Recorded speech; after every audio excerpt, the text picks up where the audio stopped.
Hi, I'm Sam Rubin, and I'm here to talk about my admired business person, that is Sir Richard Branson, the founder and now chief brand promoter of Virgin Group OTC. We can talk about his achievements later, but let's first talk about his upbringing.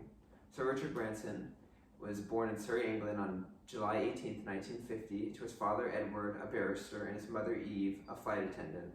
Throughout his childhood, he struggled with school, dropping out of one school at 13 and another at 16, and dropped out after the second, starting a youth culture magazine called Student, ran by students. He sold $8,000 worth of advertising in its first edition and disseminated the first 50 copies for free. In 1969, he later moved to a London commune. Surrounded by the drug and music scene, he formed a mail-order record company called Virgin to help fund magazine efforts. The company performed modestly but well enough for Branson to expand his business venture with a record shop on Oxford Street, London. With the success of the new store, the high school dropout was able to build a recording studio in 1972 in Oxfordshire, England. The first label signee was Mike Oldfield, recording his single Tubular Bells in 1973. With the help of Branson's team, the song was an instant smash, staying on the UK charts for 247 weeks. Using the momentum of Oldfield's success, Branson then signed other aspiring musical groups to the label, including the Sex Pistols, Rolling Stones, and Genesis, making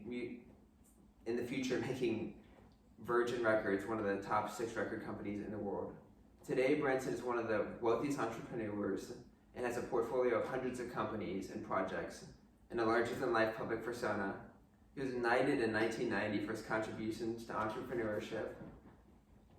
But even with his meteoric success, and Branson attributed it all to his dyslexia, and he said that it forced him to rely on others to do what he could not do himself. Now Virgin Group has 29 different branches, including a cruise line, an airline, a hotel chain, and a subspace business that we'll talk about later. Although he created and founded Virgin through his charm and knowledge, he does not hold the title of CEO. He prefers to leave that to a highly skilled and experienced group of executives coming from many prestigious branches such as Goldman Sachs and Slaughter and May. But even with all the success, he tries to be a force for good. His goal is to make the world a better place through a vision he calls enlightened capitalism. His focus is on lifting people out of poverty and a better life through investment. His lasting enterprises are founding leaders in this area, such as Aridad hospitals in India. These hospitals give high-quality healthcare to both rich and poor, and allows the rich to subsidize the healthcare for the poor, allowing them to build more hospitals. And then also Growfin, who uses medium and small-sized business investments to create more job opportunities in Africa.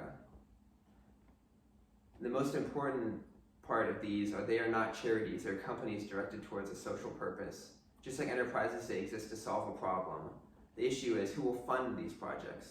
The World Economic Forum projects it will take $550 billion to create a clean economy, but that is not even 1% of the world's private capital. His other aids might not be as accessible, but it's a big step in the right direction.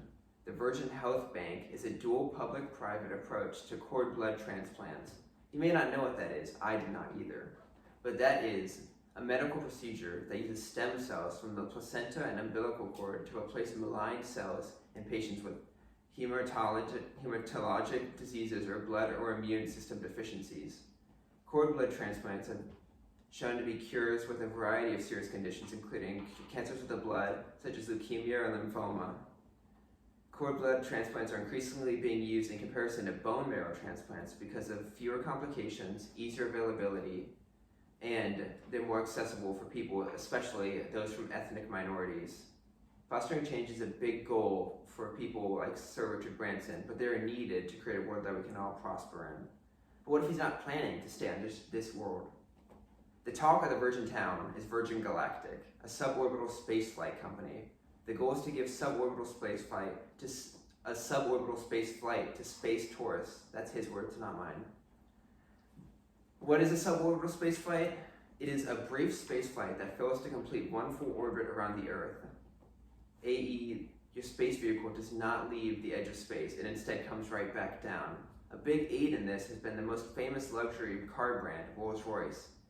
They signed a non-binding memorandum of understanding to collaborate in design and development of engine propulsion technology for high-speed commercial aircraft. For the big news is after selling out reservations in February of 2022 for $450,000 each, they successfully launched their first commercial space flight on June 29, 2023. I guess we could all agree that this man's achievements are finally out of this world. Thank you. It has been an honor to present to you.